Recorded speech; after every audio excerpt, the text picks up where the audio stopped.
Menurut menurut agama dan kepercayaan masing-masing, berdoa dimulai.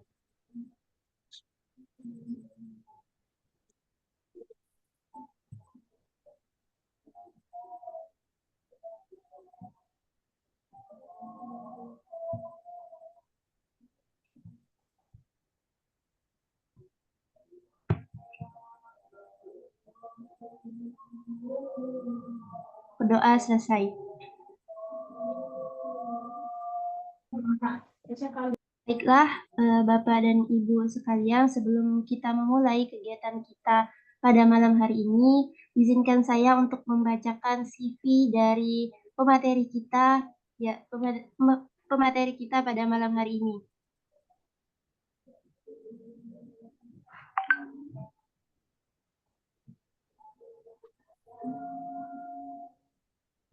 Nama lengkap dari pemateri kita pada malam hari ini yakni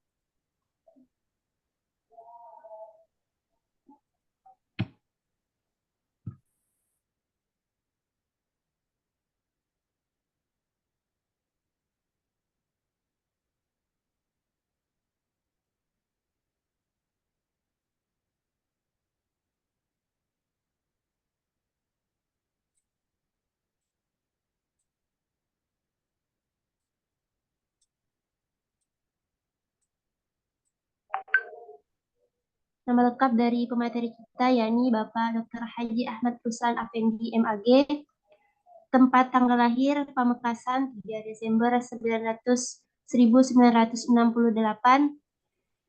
jabatan sebagai Rektor Kepala Pekerjaan yakni dosen etik dan pasca sarjana, Kepala Pusat Studi Islam dan Pancasila UINSI Samarinda, Kalimantan Timur.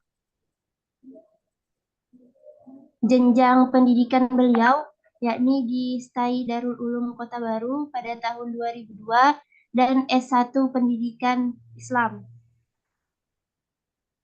Pada S2-nya, yakni masih sama, yakni pada pendidikan Islam, tepatnya di YIN Antasari, Banjarmasin pada tahun 2002, dan di UI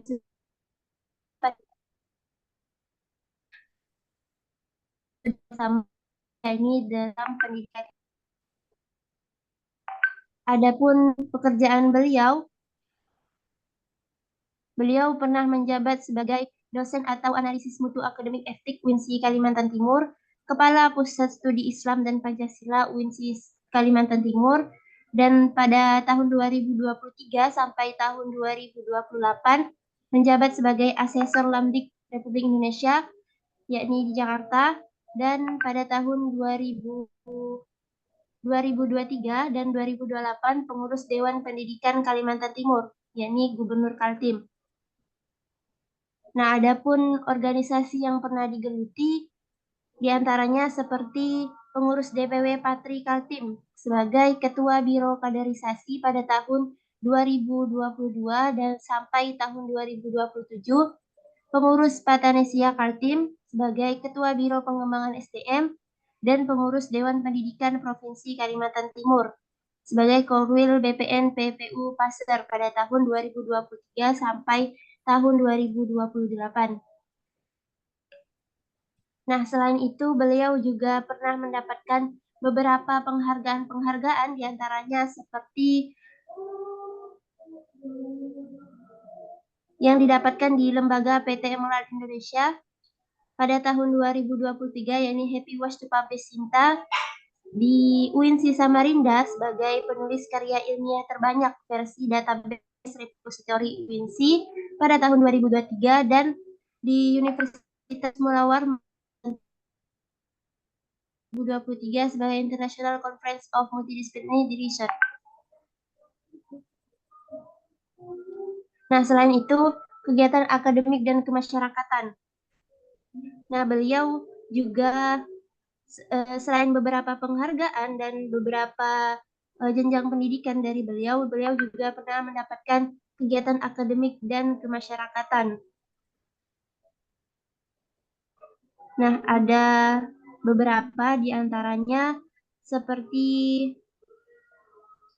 workshop dan publikasi artikel Asosiasi DKLPT pada tahun 2023 sebagai peserta, sertifikat Book and Paper Authorship pada tahun 2023 sebagai peserta dan juga Diklat Penerapan Pembelajaran Kreatif dan Inovatif sebagai manajer YouTube pada tahun 2023 sebagai peserta. Selain itu, beliau juga menjadi pengelola jurnal, diantaranya seperti di Darul Ulum STIT DU sebagai Ketua Penyunting, Cendikia STKIP PB sebagai Ketua Penyunting, Journal of Insan Cendikia sebagai editor, dan Borneo Early Childhood sebagai reviewer, serta Borneo Journal sebagai editor pada tahun 2022 sampai sekarang. Nah, selain itu beliau juga menerbitkan begitu banyak sekali artikel dan surat kabar suara di Kalimantan Selatan. Nah, di sini ada beberapa jurnal. Jika Bapak dan Ibu ingin mencari, boleh silahkan cari nama beliau di Google atau di Google, itu pasti akan muncul beberapa jurnal yang diterbitkan oleh beliau.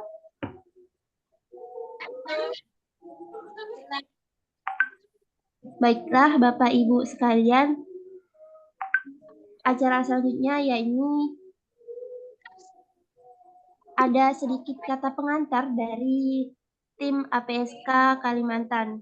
Nah, untuk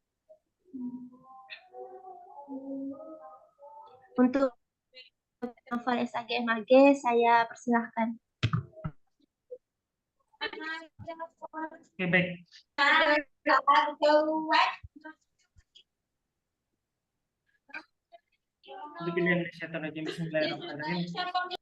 Assalamualaikum warahmatullahi wabarakatuh. Waalaikumsalam warahmatullahi wabarakatuh. Salam Om Swastiastu, Namo Buddhaya, salam kebajikan, Rahayu, Rahayu, Rahayu. Yang saya hormati Direktur APSK Ibu Nur Hidayah, yang saya hormati juga yang sudah hadir di tengah-tengah kita, beliau Dr. Haji Ran, yang saya hormati panitia kolaborasi dari APSK dan Ausbuk. Yang saya hormati juga para peserta, Bapak Ibu, dari S1 sampai S3, praktisi sampai dosen dan lain-lain. Puji syukur marilah kita panjatkan kepada Tuhan Yang Maha Esa, berkat rahmatnya kita bisa berjumpa dalam acara mini book workshop yang setiap bulannya APSK adakan. Ini menjadi menjadi kewajiban APSK setiap bulannya untuk memproduksi keilmuan sebagai genealogi akar rumput dari Asosiasi Peneliti Studi Kalimantan sendiri.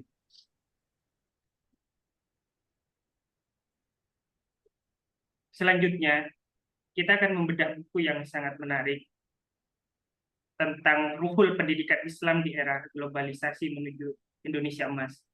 Sebelumnya ada amanah dari Ibu Direktur untuk menyambut beliau, Pak Dr. Haji Ruslan, bahwasanya salam dari beliau karena tidak bisa hadir. Selanjutnya,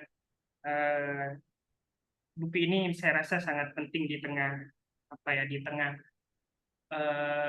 maraknya masuknya berbagai pop culture lah, bisa dikatakan kayak gitu. Nanti kita akan dihadirkan bagaimana konsep pendidikan Islam. Nanti mungkin kita akan banyak diskusi apakah itu klasik, modern, atau mix kayak gitu, seperti boarding school dan lain-lain. Terus bagaimana tantangan globalisasi. Berbicara pendidikan tentunya ada satu sosok yang tidak bisa kita hilangkan, yakni Ki Hajar Dewantara. Bagaimana beliau dengan jargonnya, bagaimana pendidikan itu memanusiakan manusia. Apakah pendidikan Islam itu sudah di titik itu? Nah, itu perlu kita pertanyakan nantinya. Terus nanti kita akan dihadirkan bagaimana pendidikan Islam dan multikulturalisme. Kalau berbicara multikulturalisme di buku beliau di bab 5 mungkin ya, kita akan hadir satu sosok sampai 2 sosok tentang Biku Pareh. Buku babonnya tentang rethinking multiculturalism. Dan juga multikulturalisme ini juga erat dengan dengan kaitannya salah satu profesor dari UIN Syarif Hidayatullah, yakni Azumadi Azra, bagaimana meramu sebuah keragaman kayak gitu. Nanti kita akan dijelaskan oleh beliau narasumber bagaimana hal itu akan dikombinasikan oleh beliau. Nanti kita akan diaturkan juga bagaimana temuan-temuan dari tulisannya, serta yang terakhir tentunya analisis SWOT ya, bagaimana tantangan dan juga harapan ke depannya mengenai tentang pendidikan Islam di era globalisasi menuju Indonesia emas kayak gitu. Yang terakhir tentunya berbicara pendidikan Islam dan globalisasi, ini menarik. Apakah pendidikan Islam yang tergerus oleh globalisasi ataukah globalisasi dipengaruhi oleh pendidikan Islam? Kalau bahasa dari salah satu profesor dari Yusuf Ishak Institute, Prof. Farid Alatas, ini kolonialisasi atau dekolonialisasi? Yang terakhir mengenai tentang Indonesia emas, ini pasti kaitannya dengan 2045.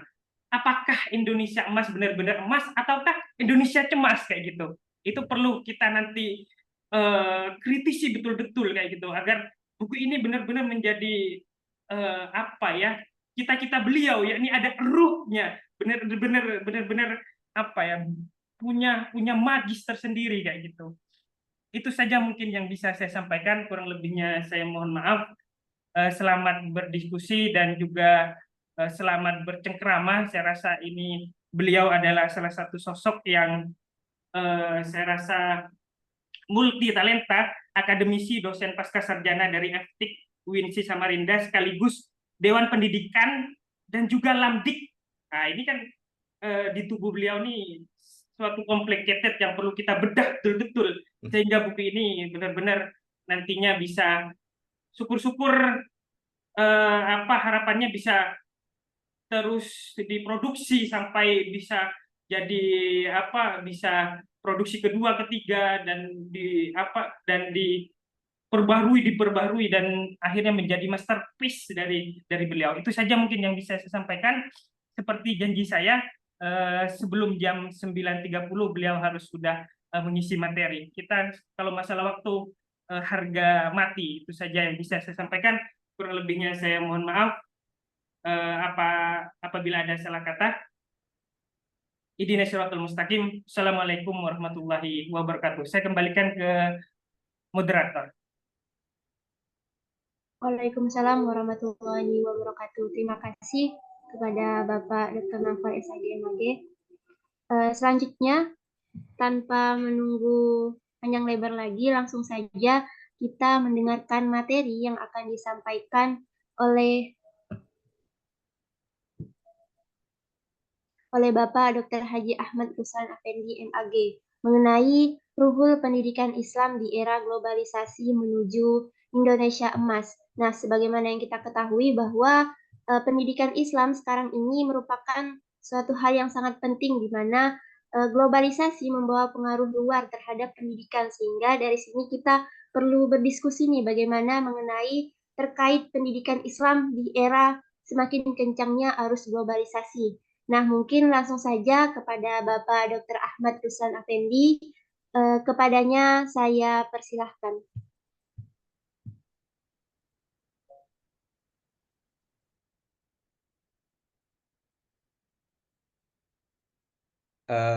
PPT yang satunya, Pak Moderator.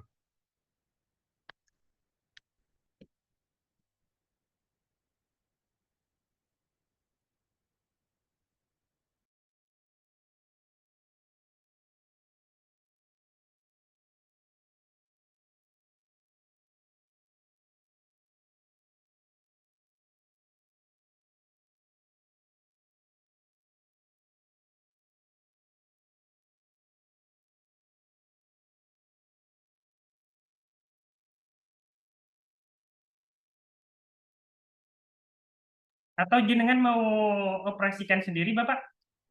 Biar lebih fleksibel.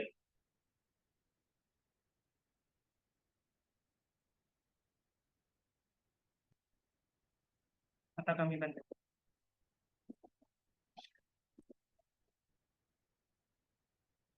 Ini PPT-nya, Nji.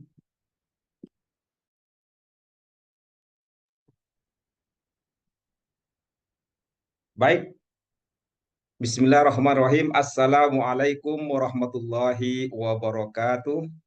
Waalaikumsalam warahmatullahi wabarakatuh. Alhamdulillahirabbil alamin wassalatu wassalamu ala asrofil anbiya'i wal mursalin sayyidina wa maulana Muhammadin wa ala alihi wa sahbihi ajmain. Rabbi shrahli sodri wa yassirli amri wahlul 'uqdatam min lisani yafqahu qawli. Shadaqallahul adzim. Yang kami hormati, kami banggakan Ibu Direktur Asosiasi Peneliti Studi Kalimantan dan Bapak Dr. Naufal Magister Agama sebagai pimpinan di APSK. Yang kami hormati adalah Mbak Moderator yang dari mana? Pontianak, Mbak ya? Iya Pak, dari Pontianak. Oke, selamat bergabung dan Bapak-bapak, Ibu-ibu, para dosen dan yang kami hormati, kami muliakan, yang kami hormati, kami banggakan para mahasiswa strata 1, strata 2, strata 3, dan yang kami hormati, kami banggakan para praktisi pendidikan, dan yang kami hormati para mahasiswa, mahasiswi yang bergabung dalam Zoom meeting pada pertemuan hari ini. Hadirin hadirat yang berbahagia, yang semuanya dimuliakan Allah Subhanahu wa Ta'ala. Pada kesempatan ini sebuah anugerah kita dapat bersilaturahmi dalam satu agenda yang mudah-mudahan silaturahmi kita bisa menambah ukhuwah Islamiyah, ukhuwah wataniyah, dan ukhuwah basariyah, sehingga kita sebagai generasi muda Islam terus eksis dan istiqomah bagaimana pendidikan Islam di Ibu Pertiwi Nusantara Indonesia yang kita banggakan bersama. Para peserta yang kami hormati, ketika berbicara buku yang kami tulis ini, kami sadar masih ada celah-celah yang perlu dikritisi. Mudah-mudahan dengan kehadiran Bapak Ibu semua yang kami hormati dapat memberikan kontribusi, dapat memberikan kritik dan saran sehingga kesempurnaan yang bisa kita harapkan bersama mendekati. Harapan itu nanti setelah ada pertanyaan-pertanyaan dan kritik dari Bapak Ibu peserta forum yang terhormat ini. Kami mengangkat judul adalah Ruhul Pendidikan Islam di Era Globalisasi Menuju Indonesia Emas. Nah, ini cukup menarik untuk kita kaji, untuk kita kembangkan bersama, karena berbicara masalah ruh itu adalah yang gaib, yang abstrak, tetapi bisa dinarasikan sesuai dengan potensi yang kita miliki, yang berangkat dari kekhawatiran-kekhawatiran yang melihat fenomena-fenomena belakangan ini, sehingga saya terdorong hati untuk berpikir dan menuangkan tulisan dan kami angkat judul Ruhul Pendidikan Islam. Itu bagaimana ruh pendidikan Islam itu sendiri bisa menyesuaikan dengan dinamika-dinamika global dan tantangan-tantangan bagaimana eksistensi pendidikan Islam itu sendiri di era global menuju Indonesia Emas. Jadi Bapak Ibu, saudara peserta yang kami hormati, pendidikan Islam di Indonesia tentu dihadapkan pada tantangan besar di era globalisasi. Namun dengan peran strategis pendidikan Islam itu dapat menjadi fondasi bagi terwujudnya generasi emas yang berkarakter Islami dan memajukan Indonesia yang adil, berkemakmuran, dan makmur berkeadilan untuk menggapai ridho Allah Subhanahu wa Ta'ala. Jadi bagaimanapun goal ending dari pendidikan Islam itu sendiri adalah mardotillah, ya, keriduan Allah dengan segala dinamika, problematika, dan Baik, next. Jadi dalam hal ini peran strategis pendidikan Islam dalam membangun Indonesia emas, karena bagaimanapun ini termasuk PR kita bersama sebagai praktisi, sebagai akademisi, ya secara langsung atau tidak kita harus mengambil peran aktif bagaimana pendidikan Islam itu dapat membangun Indonesia emas. Tentu di antaranya, salah satu strateginya itu memperkuat nilai-nilai Islami. Ini yang harus kita garap bersama, tidak secara parsial. Apakah itu rumah tangganya, apakah itu lembaga pendidikannya, baik itu formal non formal, dan juga adalah tentu lingkungannya, dan tidak kalah penting tanggung jawab negara yaitu pemerintah. Jadi adalah bagaimana memperkuat nilai-nilai Islam itu tadi melalui Madrasatul Ula. Ya, Madrasatul Ula itu ya rumah tangga, lembaga pendidikan yang pertama. Maka insya Allah mohon doa dari para peserta semua.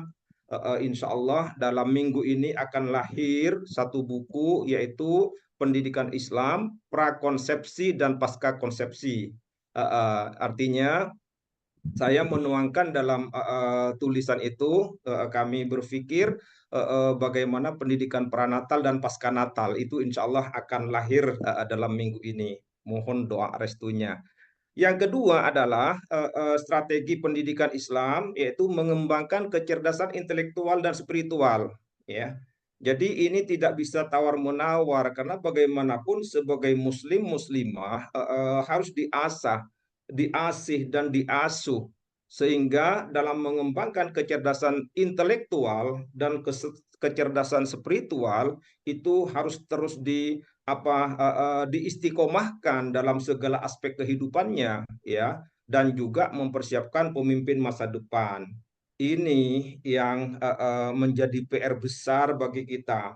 Artinya para peserta yang budiman adalah ketika Indonesia yang sekarang relatif itu ada permasalahan kompleks, ya, itu salah satu tolak ukur, mudahan tidak sependapat para peserta, salah satu indikasi, salah satu tolak ukur adalah sebuah, ini tanda petik, sebuah kegagalan, ya, pendidikan kita, ya, secara langsung atau tidak itu adalah efek dari sistem pendidikan kita dan tanggung jawab kita sebagai masyarakat bagaimana mencetak pemimpin yang memang amanah, pemimpin yang fatonah, pemimpin yang siddiq, pemimpin yang tablil, sehingga adalah uswah hasanah dari baginda Rasulullah SAW menjadi sebuah penerang bagi kita sebagai akademisi dan juga sebagai praktisi tentu di lembaga pendidikan kita masing-masing.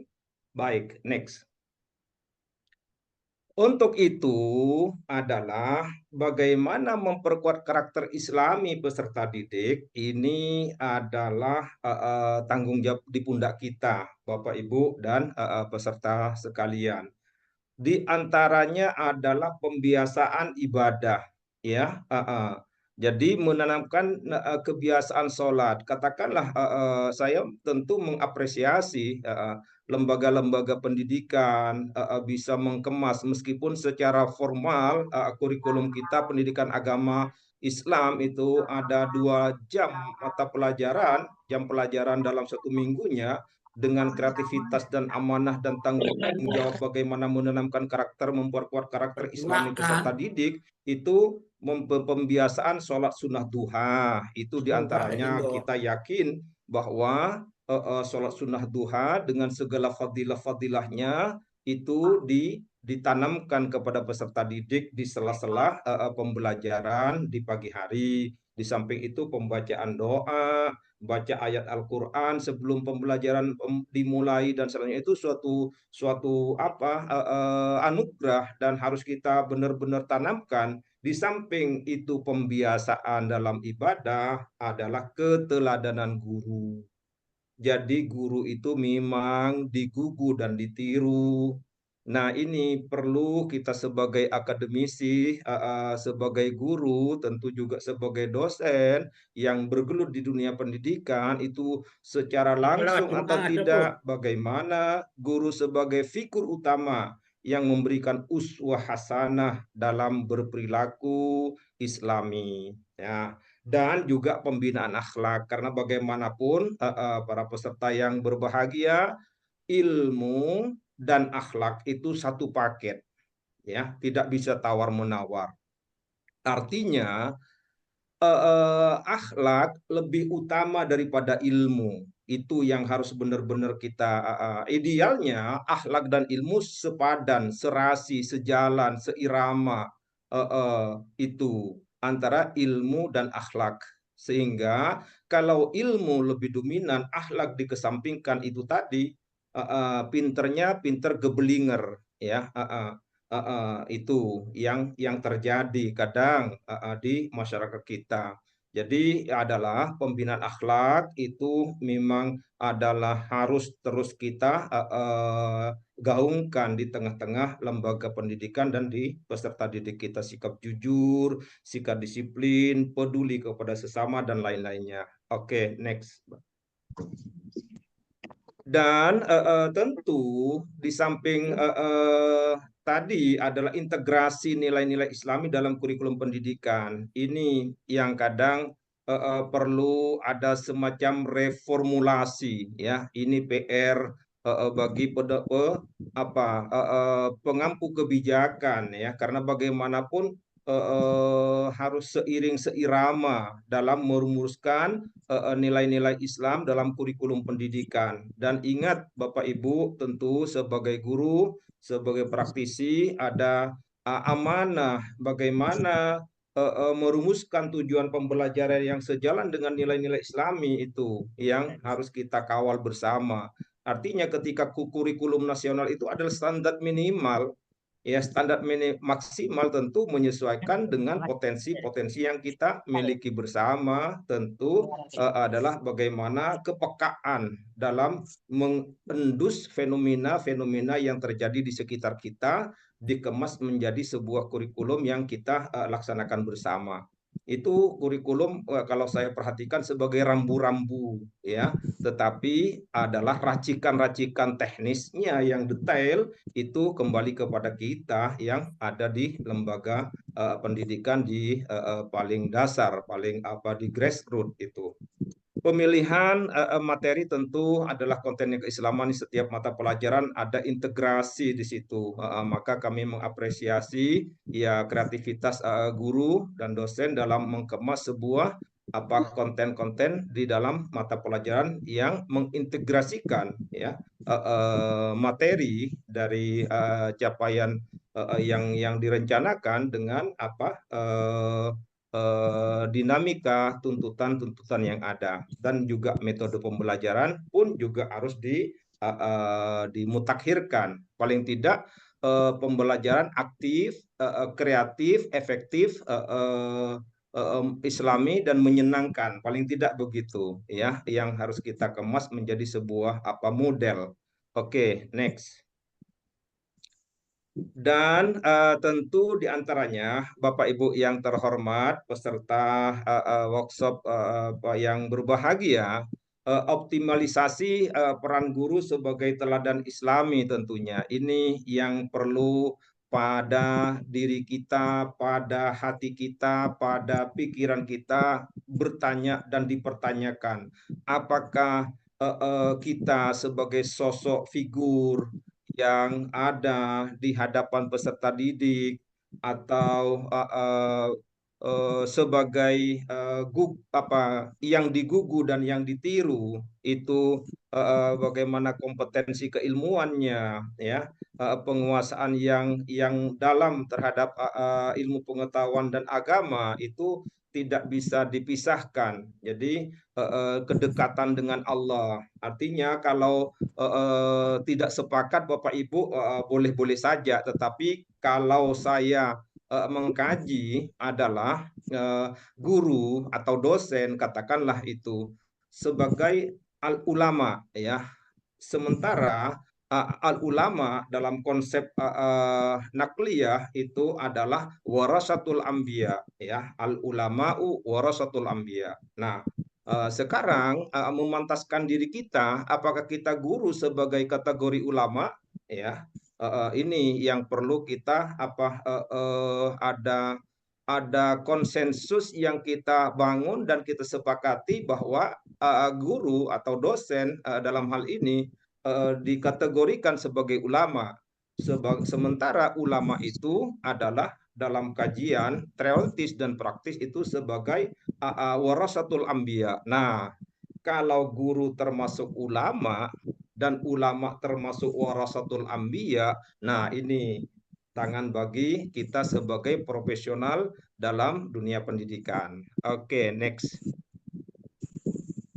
Dan adalah pengembangan budaya religius di lingkungan madrasah atau sekolah ini yang harus kita tanamkan bersama, karena bagaimanapun budaya-budaya religius itu perlu ada semacam inovasi kreasi begitu ya, lebih-lebih di hari-hari besar Islam paling tidak momen-momen yang perlu kita kemas dengan kegiatan-kegiatan yang edukatif dan religius itu perlu ada kemasan-kemasan yang inovasi sehingga kita generasi muda kita bisa lebih lebih ada refresh, lebih ada penyegaran antara pengetahuan kognitif, afektif, psikomotorik dan itu bisa dikemas ulang sehingga menyesuaikan dengan dinamika kemajuan teknologi diantaranya dan kemajuan peradaban.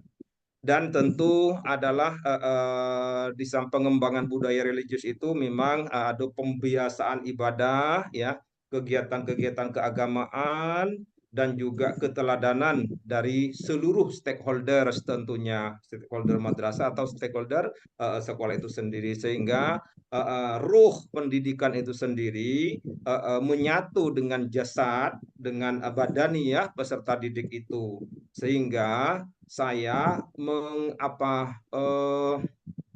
mengasumsikan dalam buku ini cukup menarik, saya kemas, meracik, memadukan antara pemikiran Barat Timur dan juga bagaimana pemikir-pemikir pendidikan Islam di Indonesia, kami kemas, kami racik menjadi suatu pemikiran, konsep dan juga praktik dalam kehidupan di lembaga pendidikan itu sendiri, sehingga adalah roh pendidikan itu sendiri satu tubuh, ya, antara roh pendidikan dan badaniyah lembaga pendidikan itu menjadi satu kesatuan yang utuh. Oke, next, Pak.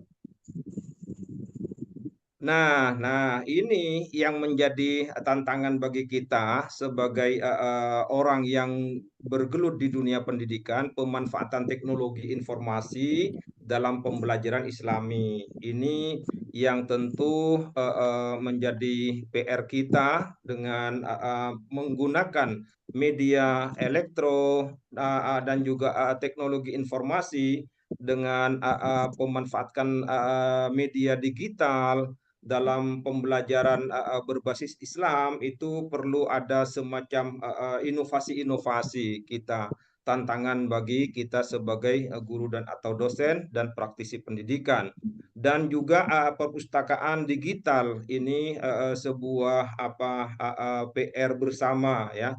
Artinya kalau kita perhatikan di beberapa lembaga pendidikan, hampir lembaga perpustakaan itu sendiri sudah semacam kurang diminati. Di samping itu adalah koleksi buku-bukunya, juga adalah sistem pelayanannya, dan juga koleksi-koleksi yang e-digital atau e-book dan sejenisnya itu masih relatif belum adaptif dengan kemajuan teknologi itu sendiri, sehingga peserta didik kita, mahasiswa kita relatif menggunakan media yang ada, yang mereka miliki, yang lebih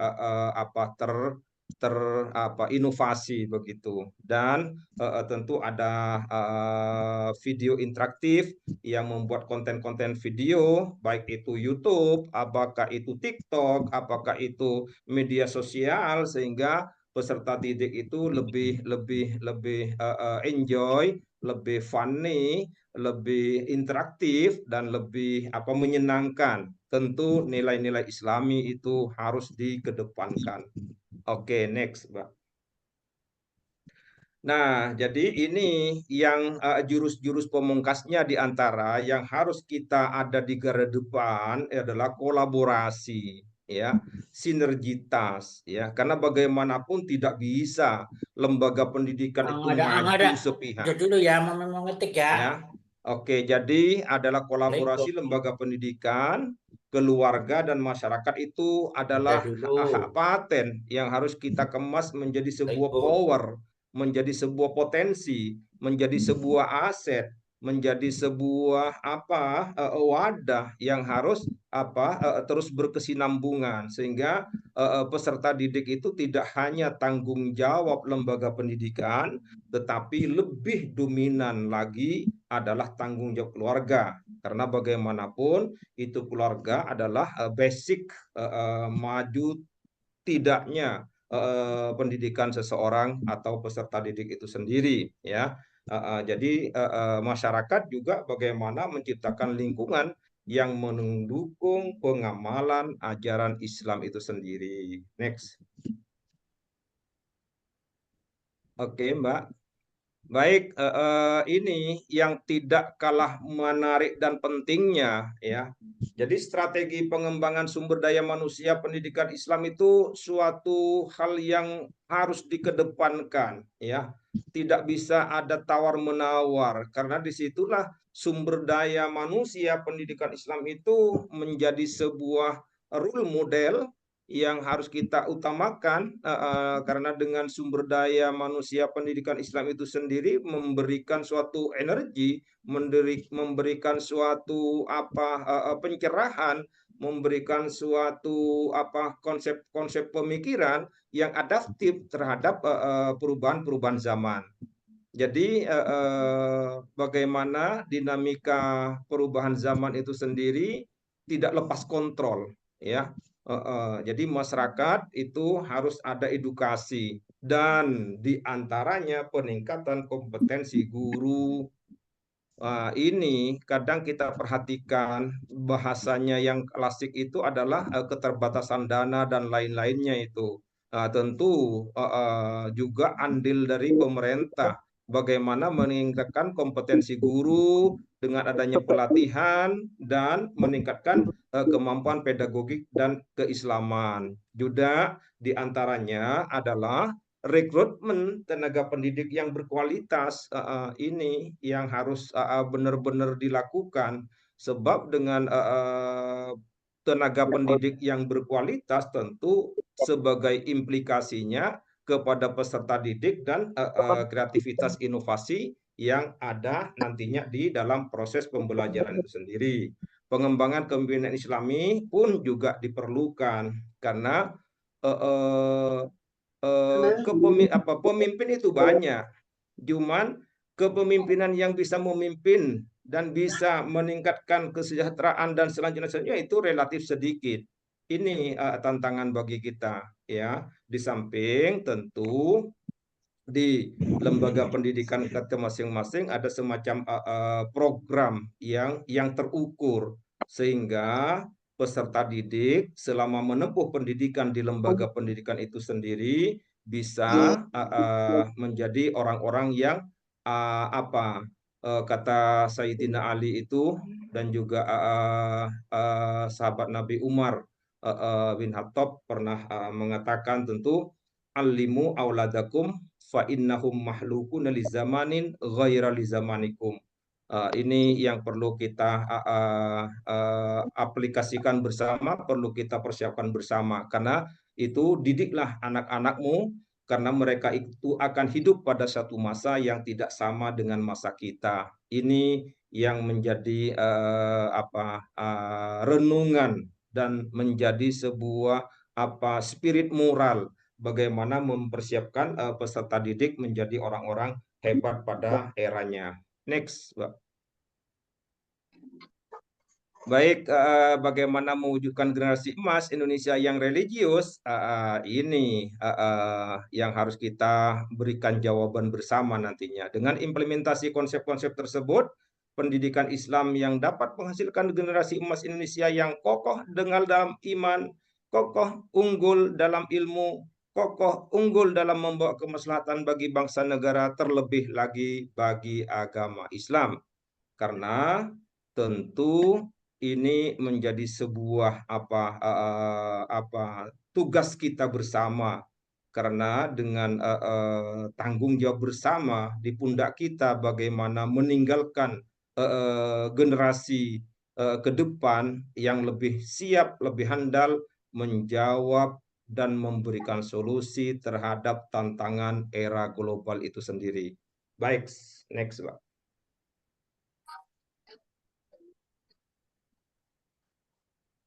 Nah, jadi itu sebagai prolog Bapak Ibu peserta workshop yang kami hormati, kami muliakan. Pada prinsipnya saya dalam tulisan buku itu Ruhul Pendidikan Islam di Era Globalisasi Menuju Indonesia Emas ini ada beberapa konsep-konsep pemikiran dan juga solusi. Next, Pak. Nah, ini ya. Jadi nanti Bapak Ibu saya akan memberikan paparan secara global, secara garis besar yang harapan Ibu Bapak bisa membaca, bisa mengkoleksi karya-karya yang ada dan tentu adalah nanti juga ada e-booknya yang bisa dibaca kapan saja, di mana saja. Jadi dalam buku Ruhul Pendidikan Islam di Era Globalisasi Menuju Indonesia Emas itu ada prinsip-prinsip dasar, tujuan pendidikan Islam, sejarah perkembangan pendidikan Islam di Indonesia, sudah saya kemas menjadi sebuah sajian. Next, Pak. Di bab berikutnya tentu tantangan ya, tantangan globalisasi terhadap pendidikan Islam itu luar biasa. Saya mengurai secara detail bagaimana dampak globalisasi terhadap pendidikan Islam itu sendiri ya, sudah saya uraikan, sudah saya petakan, sehingga dari dampak globalisasi itu paling tidak terminimalisir dengan aksi kreasi kita sebagai praktisi pendidikan sendiri, dan tantangan dan peluang dalam menghadapi globalisasi itu sendiri sudah pun juga saya urai secara detail. Next, Pak. Dan strategi penguatan pendidikan Islam itu tentu tidak lepas dari revitalisasi kurikulum pendidikan Islam. Ya, itu perlu rekonstruksi barangkali seperti itu ketika memang sebuah lembaga pendidikan kalau toh memang ada dari Kemendikbud, dari Kemenag dan selanjutnya itu hanya konsep minimalis ya, konsep dasar, tapi dalam aplikasinya, pengembangannya dan aplikasinya perlu disesuaikan ya, tidak paten itu. Dengan peningkatan kualitas sumber daya manusia, pengembangan metode pembelajaran yang inovatif, peran teknologi dalam pendidikan Islam itu sebuah hal yang harus kita respon secara bersama. Oke, next. Pendidikan karakter yang sudah saya berikan di prolog tadi itu bagaimana konsep karakter dalam Islam itu seperti apa, terus implementasi pendidikan karakter dalam kurikulum pendidikan Islam itu harus bagaimana, dan sosok orang tua dan masyarakat dalam pembuatan karakter anak itu sudah saya kemas menjadi sebuah sajian yang cukup menarik dan interaktif di dalam buku ini, sehingga Bapak Ibu bisa langsung mengaplikasikan di lembaga pendidikan masing-masing. Next, Mbak. Oke. Pendidikan Islam dan multikultur ini menjadi sebuah sajian yang cukup menarik, karena bagaimanapun Indonesia itu diciptakan oleh Allah dengan bermacam-macam suku, bermacam-macam bahasa, bermacam-macam agama. Yang jelas kita fahami, ya ayuhan nas, inna khalaqnakum min dzakari wa unsa wa ja'alnakum su'uba wa qabaila lita'arafu inna akramakum indallahi atqakum. Ini yang perlu kita gaungkan dan perlu kita aplikasikan di tengah-tengah kehidupan kita, apakah di masyarakat, lebih-lebih di lembaga pendidikan kita, sehingga multikulturalisme terhadap pendidikan Islam itu memberikan efek bahwa Indonesia adalah sebuah negara yang besar dengan beribu pulau dan beraneka ragam suku, ras, dan agama yang harus kita rawat, yang harus kita jaga, yang harus kita pelihara, dan ini harus ditanamkan kepada peserta didik sehingga Indonesia yang luas, yang kaya raya, tetapi harus memberikan efek terhadap kesinambungan, kesejahteraan, kehidupan umat manusia, khususnya warga negara Indonesia. Baik pendidikan toleransi dan kerukunan antar umat beragama pun itu menjadi hal yang harus kita prioritaskan, sehingga tidak ada intoleransi, tidak ada benturan-benturan kepentingan antar umat agama yang bisa merugikan umat beragama yang lainnya. Ini yang harus kita kokohkan, perlu kita tumbuhkan nilai-nilai dalam toleransi dan kerukunan antar umat beragama. Next. Baik, Bapak Ibu yang kami hormati, ini dalam buku ini saya mencoba untuk menarasikan model pendidikan Islam menuju Indonesia emas. Ini yang cukup menarik bagi kita, Bapak Ibu, karena bagaimanapun dalam Indonesia, visi Indonesia ke depan tentu Indonesia emas itu 2045 itu menjadi sebuah target yang setiap tahun Indonesia merdeka tentu ada semacam kado yang harus kita siapkan. Kalau dari Pak Dr. Naufal tadi, apakah benar-benar Indonesia menuju Indonesia emas atau Indonesia cemas? Ini yang harus kita beri jawaban bersama, karena kita optimis, ya kita optimis adanya IKN yang jelas di daerah kita tentu sebuah anugerah, dan tentu bagaimana memberikan sebuah tanggung jawab ya dengan pernak-pernik pro kontranya, tetapi jelas itu ketika memang bersatu umat Islam khususnya Indonesia akan memberikan suatu kontribusi yang sangat dahsyat terhadap kemajuan kehidupan global. Namun kenyataannya di masyarakat kita relatif masih PR kita bagaimana merajut potensi menjadi sebuah aset, menjadi sebuah power yang menuju Indonesia emas itu sendiri.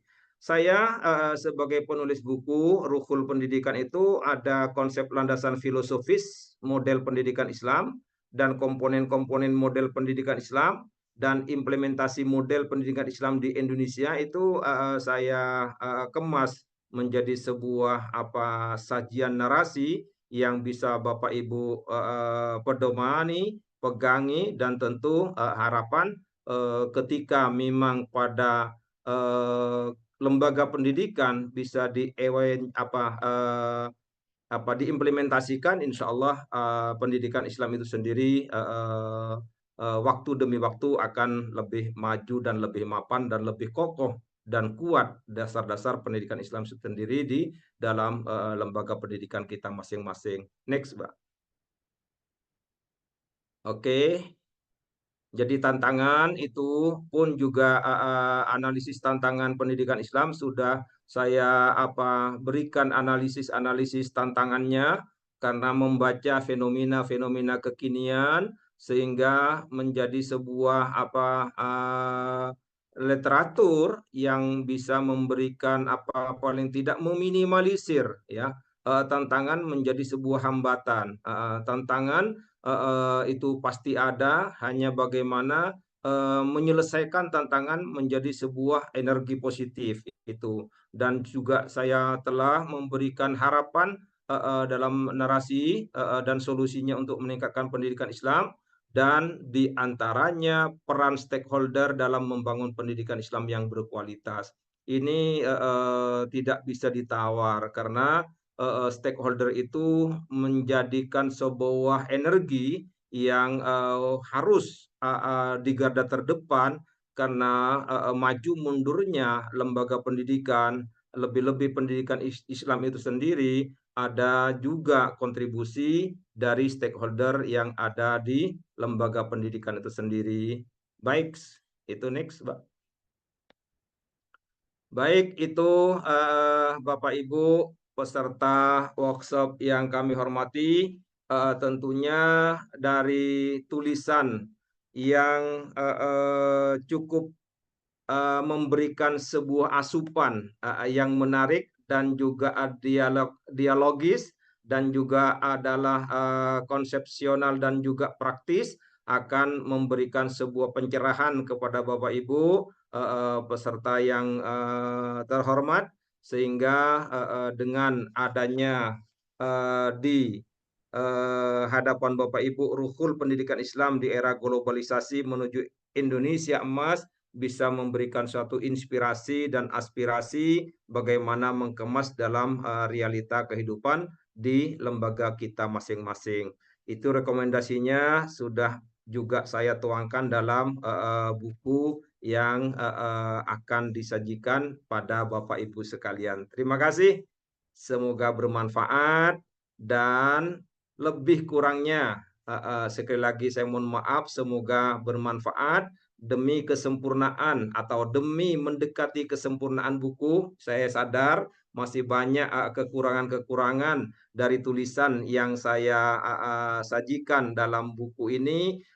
Saran yang konstruktif dari Bapak Ibu dan peserta sekalian sangat kami harapkan.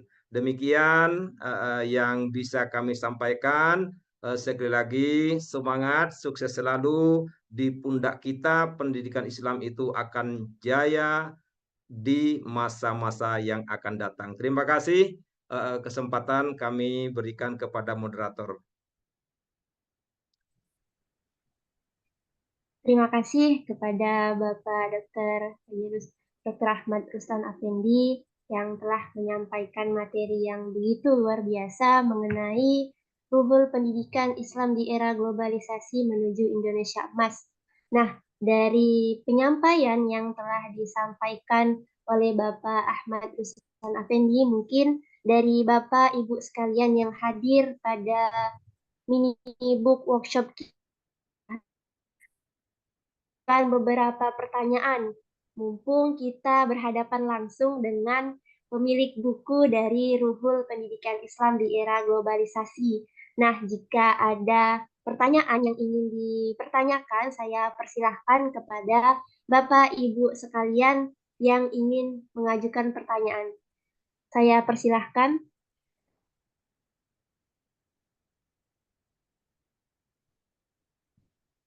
Monggo Bapak Ibu, ketika ada hal-hal yang perlu disampaikan dalam forum ini sehingga tidak penasaran begitu ya.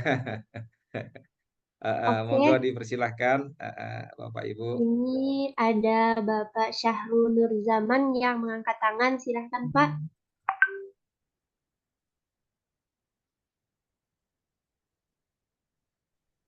Baik, terima kasih kepada moderator yang telah mengizinkan saya untuk bertanya. Baik, mungkin langsung saja ya untuk pertanyaannya.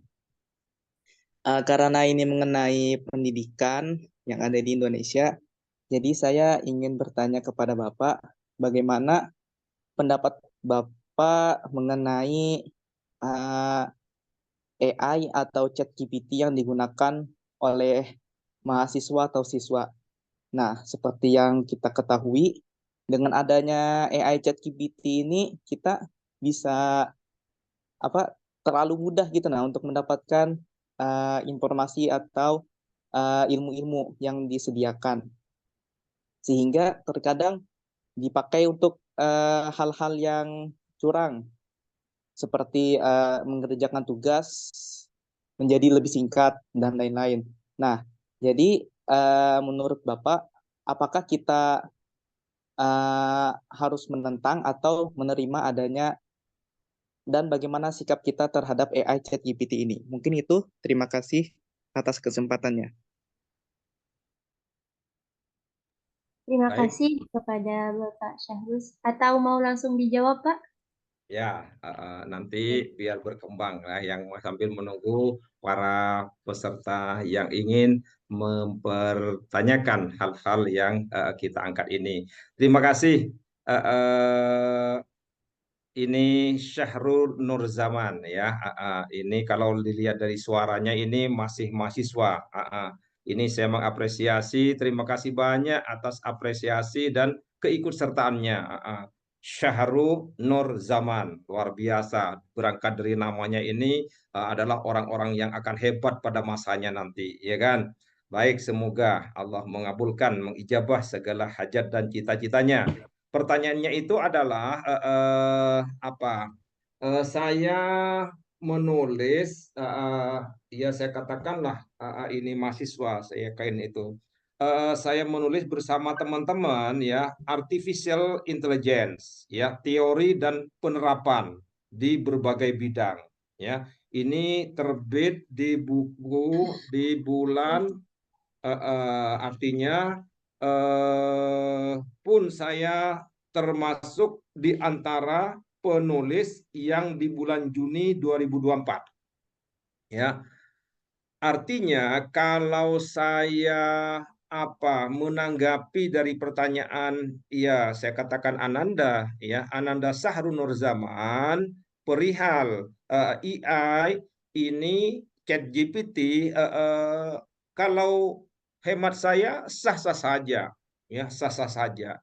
Hanya saya mengutip pertanyaan dari Ananda tadi adalah kalau toh itu disalahgunakan, nah ini ya saya beri gambaran Ananda Sahrul Zaman adalah ketika sebuah pisau ya sebuah pisau dipegang oleh ahli jagal sapi maka itu akan bisa menyembelih seekor sapi dan selanjutnya dan selanjutnya. Ini sebagai ilustrasi. Tetapi kalau sebuah pisau itu dipegang oleh orang gila, ya ini, maka akan memberikan mudarat kepada orang-orang yang ada di sekitarnya. Itu sebagai ilustrasi, ya ilustrasi, kiasnya. Jadi secara keilmuan ya memang ada sedikit yang mempertentangkan itu dengan kemudahan-kemudahan itu. Itulah ya teknologi. Hanya bagaimana kita mempergunakan itu dalam hal-hal yang positif. Ya, maaf, saya pernah berpikir suatu ketika dan saya berpijak kepada sebuah ayat Al-Quran yang nanti kita cross check bersama. Artinya pada suatu hari nanti di akhir zaman semua kerahasiaan yang ada di Al-Quran itu akan terungkap. Ya, namun kapannya Allah alam bisawab akan terungkap. Contoh nih, katakanlah seperti dalam membahas Isra Mi'raj Nabi Muhammad SAW, ya, yang mana beliau dari ini contoh, ya, dari Masjidil Haram ke Masjidil Aqsa, dari Masjidil Aqsa ke Sidratil Muntaha, itu dalam waktu sepertiga malam. Itu nantinya, ya, nantinya itu tidak akan menutup kemungkinan tabir-tabir itu akan terbongkar, ya itu. Dan kecanggihan teknologi ini, sekarang saya ada di kamar, tetapi saya bisa mengakses segala permasalahan kehidupan yang ada di Amerika.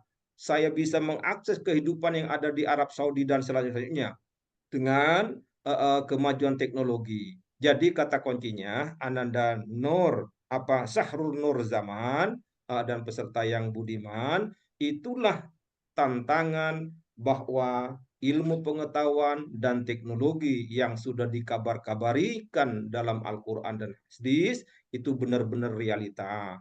Hanya keimanan kita keislaman kita, keihsanan kita, apakah benar-benar sudah kuat pondasinya atau belum. Kalau kuat nilai-nilai tauhid itu hanya takut kepada Allah, tidak takut kepada selain Allah, itu akan mapan hidupnya dan insya Allah akan mendapat keriduannya, kan begitu. Hanya permasalahannya menguatkan pondasi nilai-nilai keislaman sehingga dengan kemajuan teknologi itu tidak menyalahgunakan teknologi, itu satu keharusan.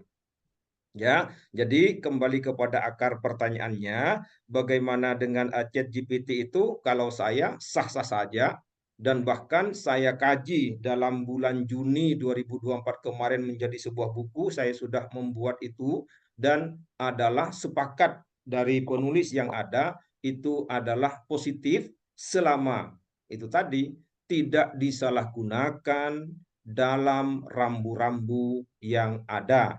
Dengan kata lain, tidak menyalahi aturan-aturan secara normatif dan juga dasar-dasar yang sudah qat'i. Itu paling tidak mudah-mudahan Ananda Syahrul Nur Zaman tidak puas karena saya bukan tipe pemuas Anda. Terima kasih, moderator. Oke, baik. Terima kasih pada Bapak narasumber. Bagaimana untuk Bapak Syahrul Nurzaman? Baik, terima kasih atas jawabannya. Sangat memuaskan. Terima kasih. Alhamdulillah. Terima kasih atas pertanyaannya, Pak Syahrul Nurzaman.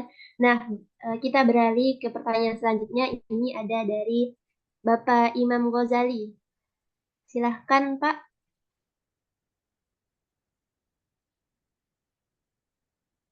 Silakan Bapak, ini imam besar kita, pakar pendidikan Islam yang berlintas era. Silakan Bapak Imam Ghazali. Monggo. Jaringannya mungkin Mbak moderator. Atau masih di mute.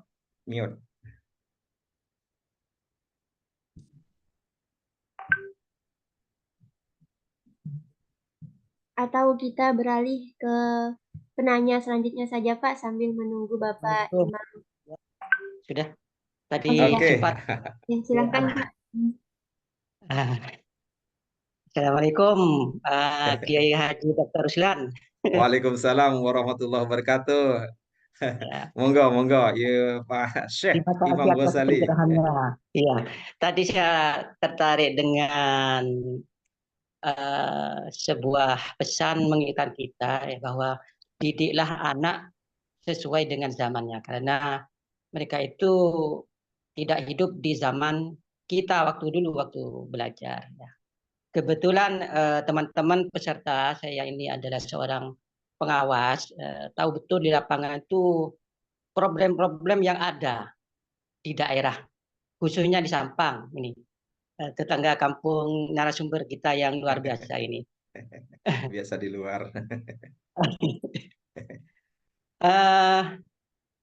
Dengan dikaitkan dengan pertanyaan saudara kita tadi, Mas Nurul Zaman, ya, memang kadang di lingkungan madrasah ya terutama itu, yang ada di pesantren sangat protektif sekali, seolah lupa dengan apa yang tadi disampaikan oleh Kiai Haji Dr. Ruslan ya, bahwa Sayyidina Ali yaitu gudangnya ilmu ya, pintunya ilmu Rasulullah ya, sudah mengingatkan kita umat Islam agar mendidik anak sesuai dengan zamannya.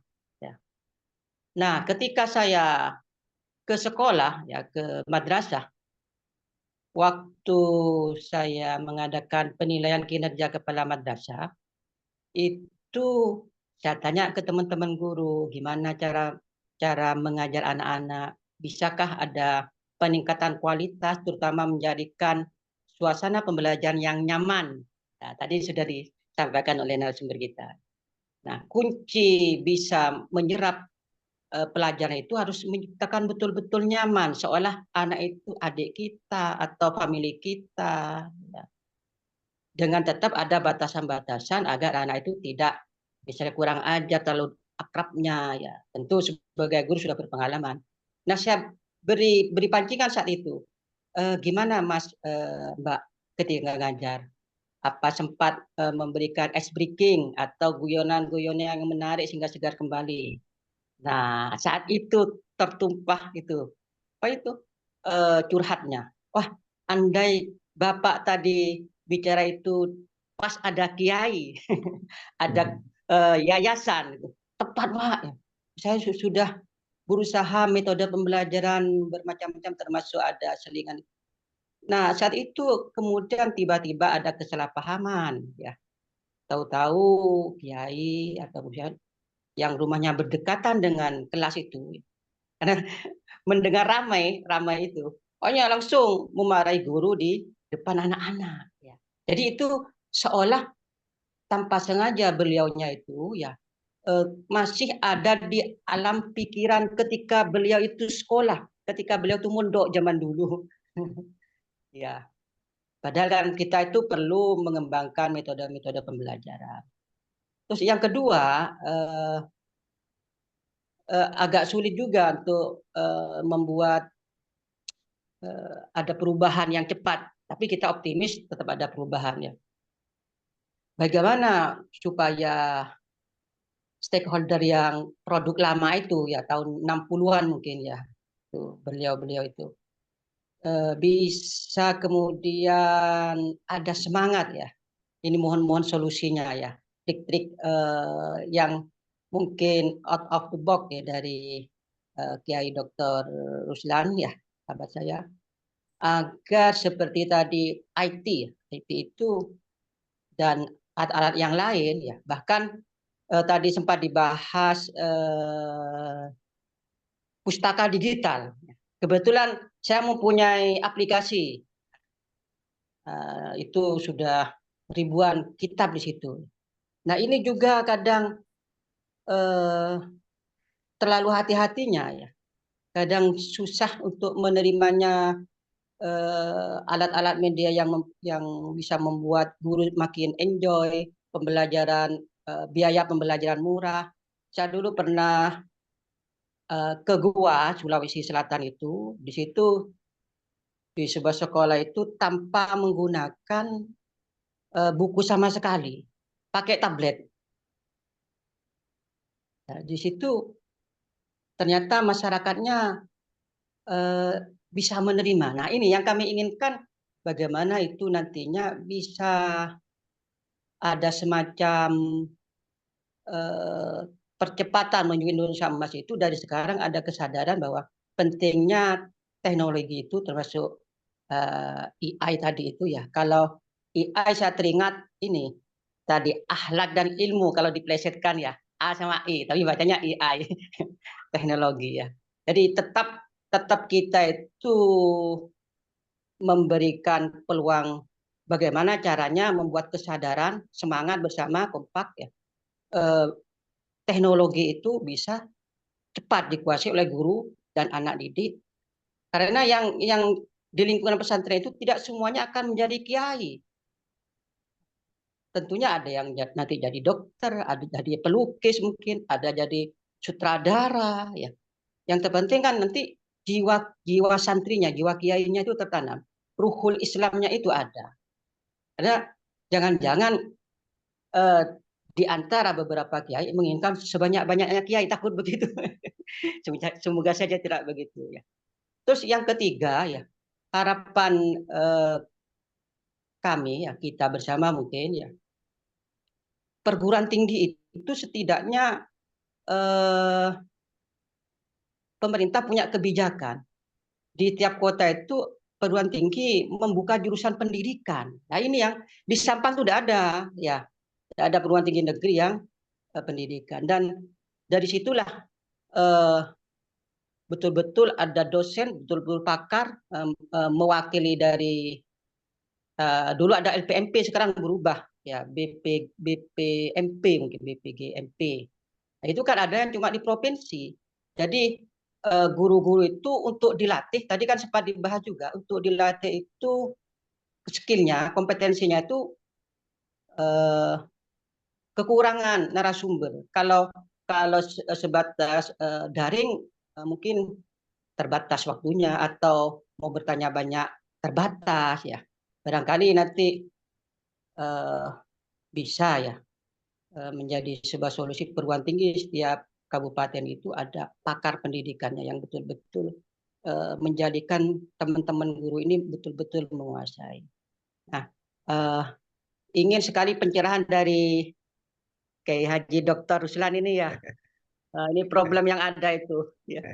Sekiranya nanti bisa terlaksana tahapannya, apa yang harus kita lalui, dari mana ya. Nah, itu yang sangat kami inginkan. Terima kasih saudara saya tercinta.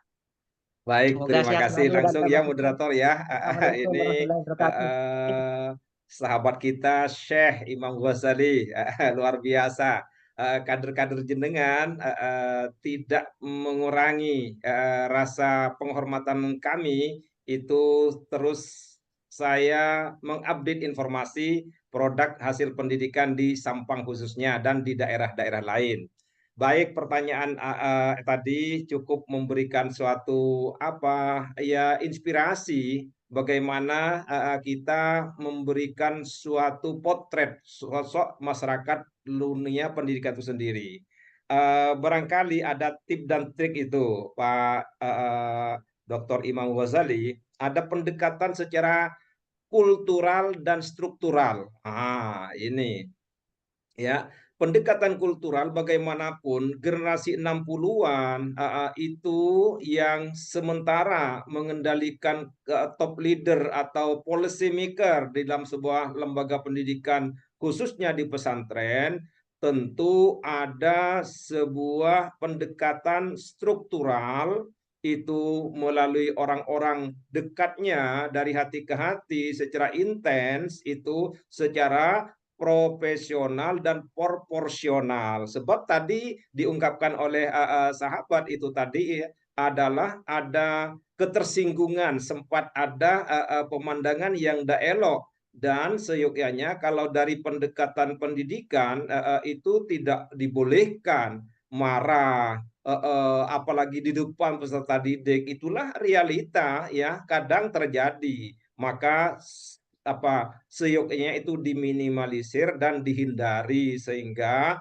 marwah, prestise, martabat dari sang guru itu di mata peserta didik itu tidak ya istilahnya tidak tercederai ya. Jadi pertama, sahabat Imam Ghazali adalah pendekatan yang proporsional dan proporsional dengan pendekatan struktural dan kultural itu secara intens, yang insya Allah tentu seiring dengan perjalanan waktu, pemahaman, kesadaran, manfaat dari teknologi itu tidak menjadi sebuah tantangan dan bumerang begitu, karena paradigma berpikir beliau tidak juga disalahkan karena terlalu ekstrim ya, memandang sebuah teknologi itu hal yang najis atau hal yang sangat-sangat membawa generasi yang tidak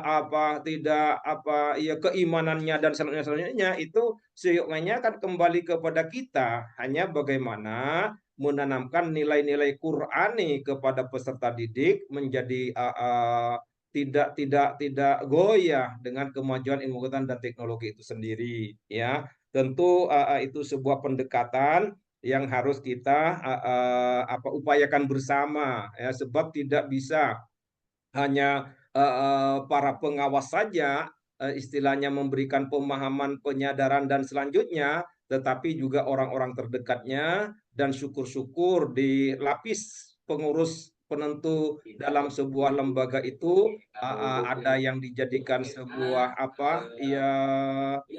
media atau sebuah perantara, sehingga dalam hal menentukan kebijakan dalam penggunaan teknologi itu tidak menjadi sebuah penghambat, justru menjadi sebuah pemacu. Itu yang pertama, Ustaz. Yang kedua adalah pola pembelajaran yang harus kita inovasi dan kreasi, itu diantaranya ada ya tentu istilahnya pembelajaran aktif, inovatif, kreatif, efektif, menyenangkan dan Islami, itu perlu ada semacam sajian-sajian kepada peserta didik dengan pendekatan teknologi yang ada di sekitar kita. Tentunya itu sebuah jawaban yang bisa memberikan sebuah kenyamanan, sebuah situasi pembelajaran yang tidak membosankan. Karena jujur saya pernah mengajar di RATK, saya pernah mengajar SD, MI, MTS, SMP, SMA Aliyah sampai ke perguruan tinggi, sangat-sangat merasakan akan pendekatan-pendekatan yang proporsional dan profesional terhadap peserta didik yang akhirnya mereka menjadi sosok yang kita harapkan bersama, baik itu dalam prestasi, akhlaknya itu yang perlu kita kemas dan tidak menutup kemungkinan kebersamaan dalam merumuskan sebuah formula itu perlu diadakan paling tidak dalam 1 tahun sekali, ada semacam inovasi-inovasi itu dengan menggunakan potensi yang ada. Satu, yang kedua, yang ketiga, sepakat itu ya, artificial intelligence itu adalah ilmu dan akhlak, itu satu paket, sepakat itu. Artinya itu tinggal mengemas narasinya saja sehingga tidak menjadi sebuah yang menakutkan begitu. Seperti pertanyaan Ananda Sahrul Nurzaman tadi, itu sah-sah saja itu selama tidak disalahgunakan itu paling tidak kaitannya dengan pertanyaan sahabat Imam Ghazali.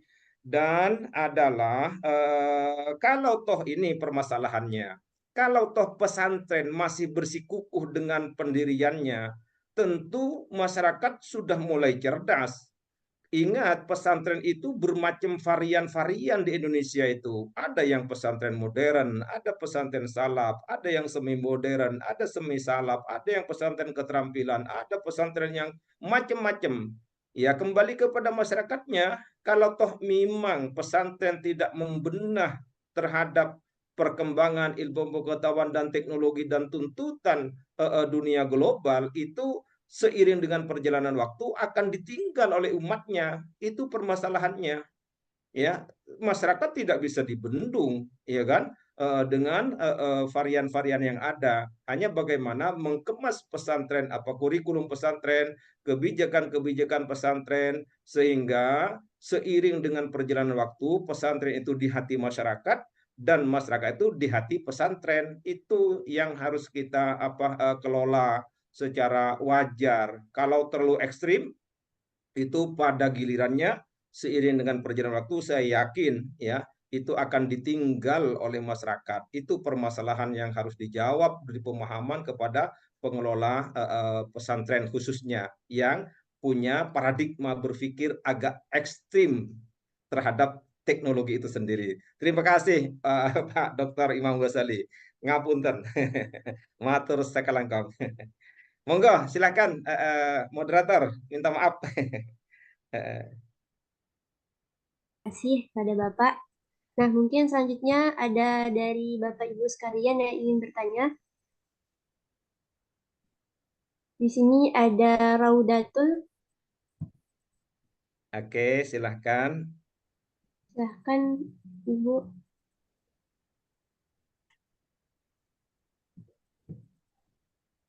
Oke, Ibu Raudatul, dipersilahkan. Ada saran, masukan, pertanyaan atau kritik-kritik, monggo. Yang jelas demi kemaslahatan dan kemajuan dunia pendidikan Islam itu sendiri ada di pundak kita. Mari kita kemas bersama. Silahkan Bapak Ibu. Oke. Oke, mungkin Ibu Raudatunya sedang ada kendala. Kita lanjut saja ke penanya berikutnya, yakni Rayunsyah Pitra Darmawan. Silahkan.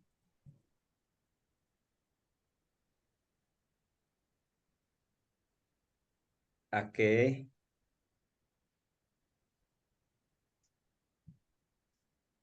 Silahkan Rayunsyah Pitra Darmawan.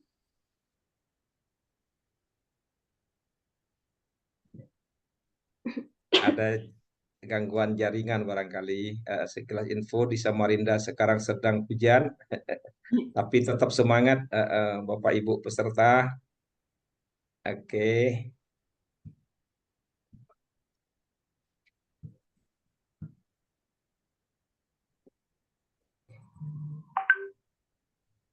Oke, jika masih ada kendala, kita beralih ke penanya yang ada di chat saja ya, Bapak. Ya, monggo silakan, Mbak Nah, moderator.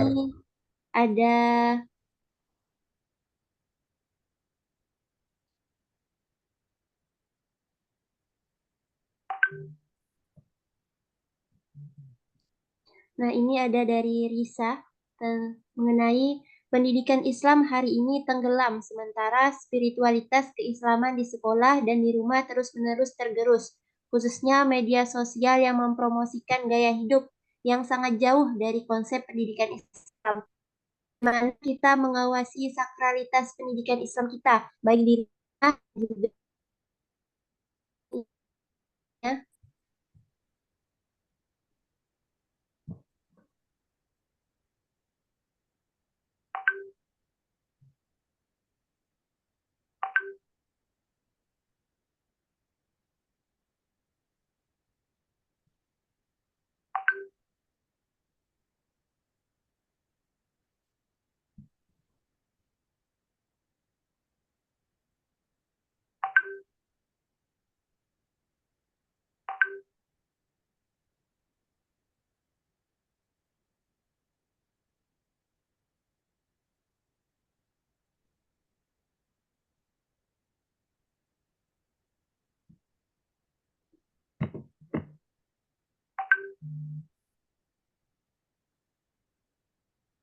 Halo, Loh, sudah Mbak ya? mungkin ini Pak pertanyaan dari Risa di dalam chat. Nah, ini pertanyaannya mengenai pendidikan Islam hari ini tenggelam. Sementara spiritualitas keislaman di sekolah dan di rumah terus-menerus tergerus, khususnya media sosial yang mempromosikan gaya hidup yang sangat jauh dari konsep pendidikan Islam. Nah, bagaimana kita mengawasi sakralitas pendidikan Islam kita, baik di rumah maupun di sekolah? Baik, terima kasih Mbak Risa ya. Ya. Dari pertanyaan tadi saya menggarisbawahi bahwa media sosial itu saya katakan di awal sebagai alat ya. Ketika media sosial itu digunakan dalam hal-hal yang positif akan menambah efektivitas, efisiensi, aksesibilitas dan lain-lainnya. Itu artinya banyak maslahatnya jika media sosial itu gunakan secara proporsional dan adalah tentu kembali kepada penggunanya. Nah, bicara media sosial dengan pendidikan Islam itu sendiri tidak bisa dipisahkan itu ya, karena itu adalah dalam Al-Qur'an Allah berfirman yang tentu memberikan suatu inspirasi dan juga memberikan suatu tantangan kepada kita bahwa ya maksarul jinni ya, ya maksarul jinni ya, ini maaf, ini statoktum antam fudu min aktoris samawati wal ardi famfudu la tamfuduna illa bisultan. Nah ya, itu ada potongan ayat ya, wahai bangsa jin dan bangsa manusia ya, ya, jika kamu ingin melintasi langit dan bumi, maka lintasilah.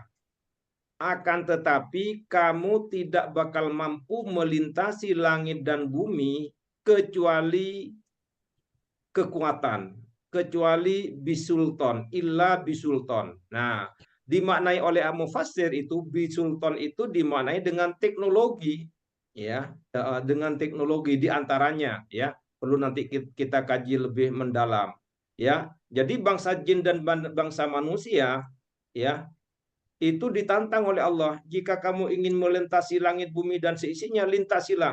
akan tetapi kamu tidak bakal mampu melintasi langit dan bumi kecuali dengan kekuatan, ya. Dengan kekuatan yang dimaksud itu adalah teknologi. Nah, untuk itu sebuah kudratullah, itu sudah tuntutan kehidupan umat manusia, ya, dan itu tuntutan dunia global, ya. Kemajuan ilmu pengetahuan dan teknologi media sosial itu tidak bisa kita lari dari kenyataan. Hanya bagaimana memposisikan kita, bagaimana memposisikan peserta didik dalam hal penanaman nilai-nilai Islam itu sendiri, penanaman nilai-nilai akidah, nilai-nilai tauhid, itu suatu hal yang tidak bisa ditawar. Karena bagaimanapun, contoh, kita percaya kepada malaikat, ya. Di situ ada malaikat raqib dan atid. Kalau peserta didik dan kita beriman kepada malaikat yang diantaranya malaikat raqib dan atid, dan bahwa Allah itu maha melihat dan selanjutnya, maka itu peserta didik kita semua orang Islam akan mengimani. Ketika iman kepada Allah, iman kepada malaikat, iman kepada kitab, iman kepada Rasul dan selanjutnya hari kiamat dan selanjutnya qada dan qadarnya, itu maka ia akan lebih hati-hati dalam menggunakan fasilitas apapun. Nah, jadi media sosial itu tidak bisa dibendung, hanya bagaimana menanamkan nilai-nilai tauhid kepada peserta didik, bagaimana memberikan uswah hasanah dalam penggunaan media sosial dengan gaya hidup yang hedonism dan selanjutnya, itu kan kita manusia, ya. Itu kalau boleh dikata media sosial, perubahan budaya, dan juga masalah-masalah yang berkembang di sekitar kita itu tidak bisa kita bendung begitu.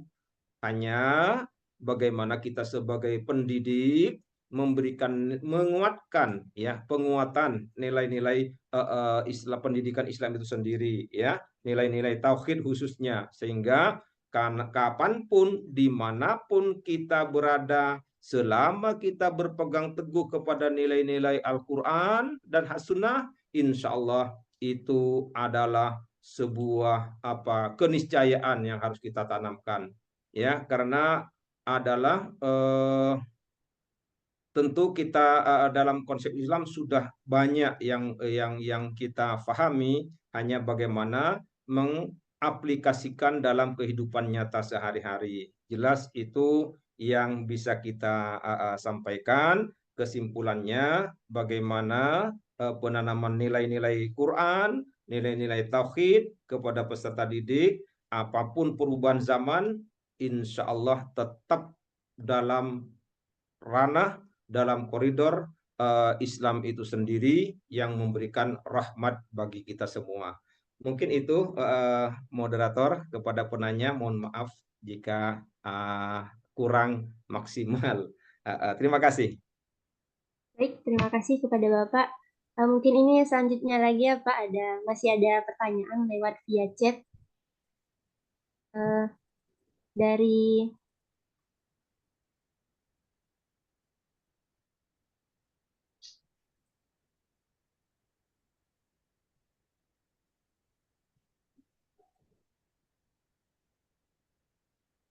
dari Mas Kurdi Ihsan. Pertanyaannya, penjelasan yang sangat futuristik. Saya sangat setuju dengan hal itu.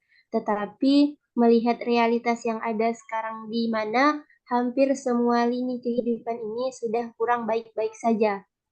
Lalu, adakah tips dari mana kita akan memulai perbaikan atau perubahan itu semua? Baik, terima kasih. Ya, kata kuncinya barangkali sawu sufufakum. Ya, rapatkan saf barisan kita. Karena jujur ya kepada Bapak Mas Kurdi, ya, kalau tidak salah nih, ya, dan juga Pak Amin Tohari Sidoarjo Jawa Timur, bagaimanapun, ya, kemajuan ilmu pengetahuan dan teknologi itu setiap saat itu berkembang, ya setiap saat, ya. Hanya kita larut dengan perubahan itu sendiri atau eksis dengan prinsip-prinsip Islamnya itu sendiri, ya. Ini yang kita latah kadang-kadang, ya, kita umat Islam sendiri, ya, kurang bisa memfilter, kurang bisa memilah, kurang bisa memilih, ya, mana yang mendatangkan maslahat dan mana yang mendatangkan mudarat. Itu, ya, sehingga itu akan mempengaruhi terhadap sikap, kepribadian, dan pola pikir dan lain-lainnya. Maka dari itu, sekarang bagaimana tips dan triknya ini adalah sederhana, ya, sederhana. Artinya kita sebagai bergerak di dunia lembaga pendidikan, ya, bagaimana atmosfer, ya, bagaimana mengemas kegiatan, aktivitas yang ada di lembaga pendidikan itu sendiri, memberikan corak, memberikan warna, sehingga fenomena-fenomena yang terjadi di sekitar kita, di lembaga pendidikan kita, di rumah tangga kita, itu akan memberikan corak yang proporsional dalam mengedukasi, ya, peserta didik dan warga rumah itu sendiri. Itu jadi adalah permasalahan yang kadang kita hadapi. Kita terkadang kurang selektif, kurang bisa memfilter, ya. Ini yang harus kita jawab dengan realita kehidupan.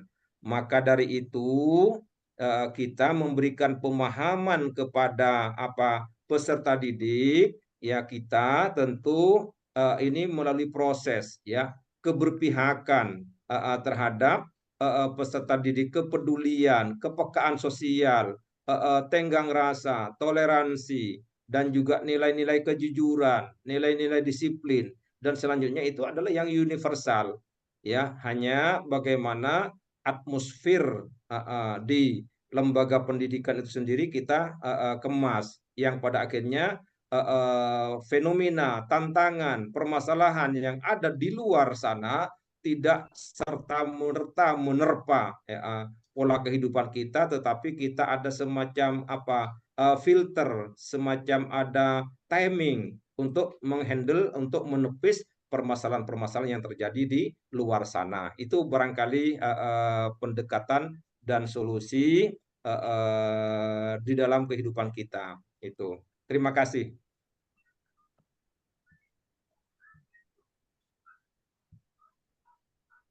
Oke, Bapak Ibu, barangkali ada pertanyaan yang lain.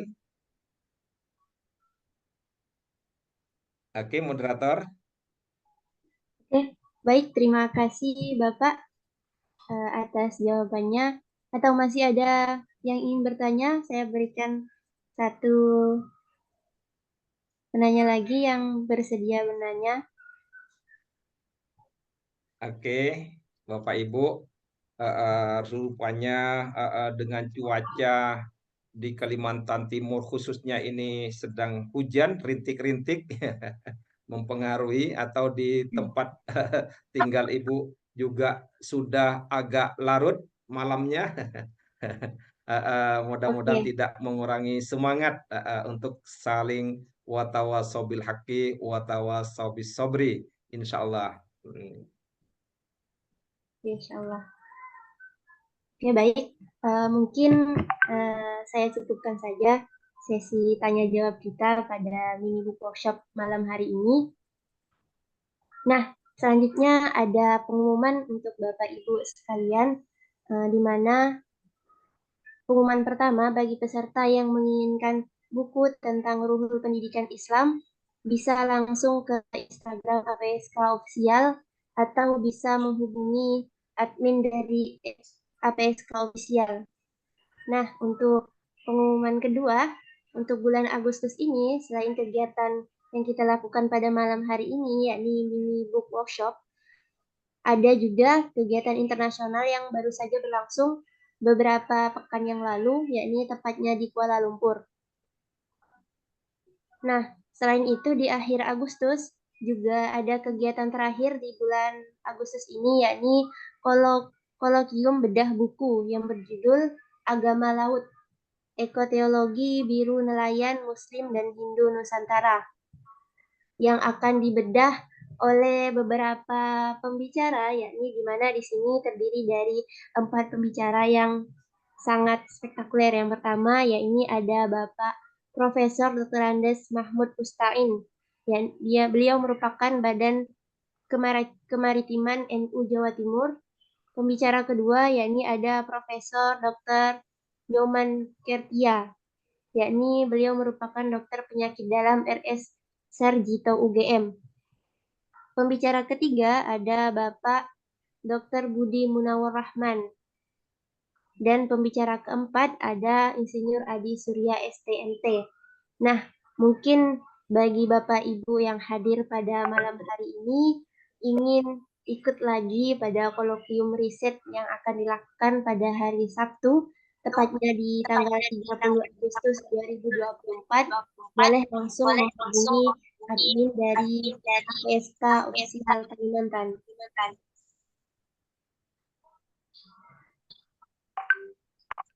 Nah, mungkin itu saja pengumuman dari saya. Yang selanjutnya saya berikan kesempatan kepada narasumber kembali untuk menyampaikan malam hari ini pada Bapak. Saya persilahkan. Baik, terima kasih Bapak Ibu yang kami hormati, kami muliakan, peserta workshop Minibooks yang kami banggakan. Sebagai closing dari pertemuan ini adalah tentu sebagaimana kita ketahui, Indonesia berada dalam medan perubahan yang sangat cepat di tengah arus globalisasi yang membawa dampak signifikan pada berbagai aspek kehidupan, termasuk dunia pendidikan. Pendidikan Islam sebagai bagian integral dari sistem pendidikan nasional memiliki peran yang amat penting dalam membentuk karakter, moralitas, dan intelektualitas generasi muda Indonesia. Tentu buku ini pembaca akan diajak untuk menyelami berbagai aspek dan permasalahan yang terkait dengan pendidikan Islam di era globalisasi, mulai dari pemahaman mendalami tentang esensi pendidikan Islam hingga strategi implementasi yang relevan dalam menghadapi perubahan zaman. Kami berusaha menyajikan beragam sudut pandang dari pemikiran pakar pendidikan, dari pemikiran praktisi, dan juga pemikir terkemuka di dalam bidang pendidikan. Tentu harapan kami dari pertemuan ini, dan jika Bapak Ibu berkenan mengkoleksi salah satu karya kami, monggo dipersilahkan, yang pada intinya tiadanya kami dengan adanya buku seperti adanya kami. Terima kasih, selamat terus menjadi pembelajar. Wallahul muwaffiq ila aqwamit thoriq. Assalamualaikum warahmatullahi wabarakatuh. Waalaikumsalam warahmatullahi wabarakatuh. Mantap, Pak Doktor. Mengingatkan kembali Terima kasih, Bapak. Untuk Bapak Ibu sekalian, silahkan mengisi absensi yang terdapat di ruang grup chat di Zoom meeting ini untuk mendapatkan e-sertifikat dan lain sebagainya.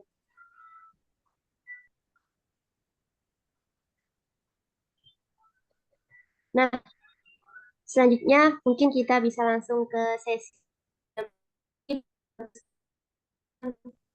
untuk on kamera karena kita akan melakukan sesi dokumentasi.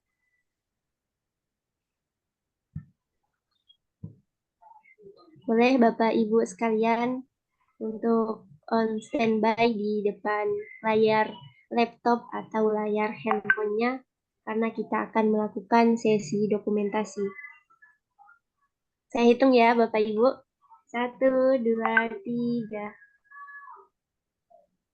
1, 2, 3. 1, 2, 3. Oke, baik. Terima kasih kepada Bapak Ibu sekalian. Nah, Oke, dengan yang jelas mohon maaf kami jika ada hal-hal yang kurang berkenan, yang tidak sepemikiran, mungkin kita diskusi lebih lanjut dan mudah-mudahan kita diberikan kekuatan iman dan Islam dan semoga kita semuanya dalam keadaan husnul khotimah. Amin ya Amin. rabbal alamin.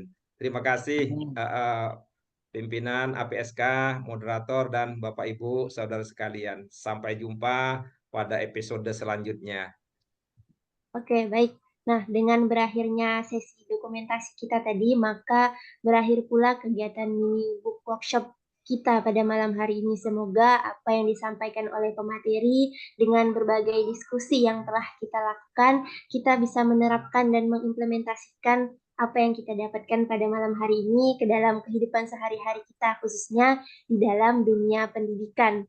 Nah, sebelum mengakhiri, alangkah lebih baiknya kita menutup kegiatan kita pada malam hari ini dengan bersama-sama membaca doa sesuai agama dan kepercayaan dari masing-masing.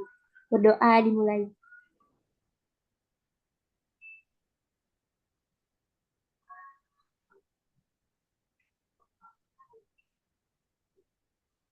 Berdoa selesai. Nah, dengan berakhirnya doa tadi, maka berakhir pula kegiatan kita pada malam hari ini. Terima kasih banyak kepada Bapak narasumber dan Bapak Ibu sekalian yang telah hadir di dalam kegiatan diskusi yang interaktif yang sangat menarik menurut saya, yakni mengenai pendidikan. Apresiasi setinggi-tingginya kepada Bapak narasumber dan kepada para penanya yang turut serta memberikan pengetahuan baru kepada kita semua mengenai dunia pendidikan. Saya Siti Zahra ini selaku moderator pada malam hari ini mengucapkan terima kasih dan mohon maaf apabila ada salah tutur kata dari saya. Sesungguhnya kesalahan itu pribadi dari milik saya dan kebenaran hanya milik dari Allah Subhanahu wa taala.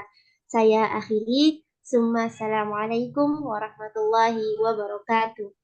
Waalaikumsalam warahmatullahi wabarakatuh. Tuh. Nggih. Matur suwun.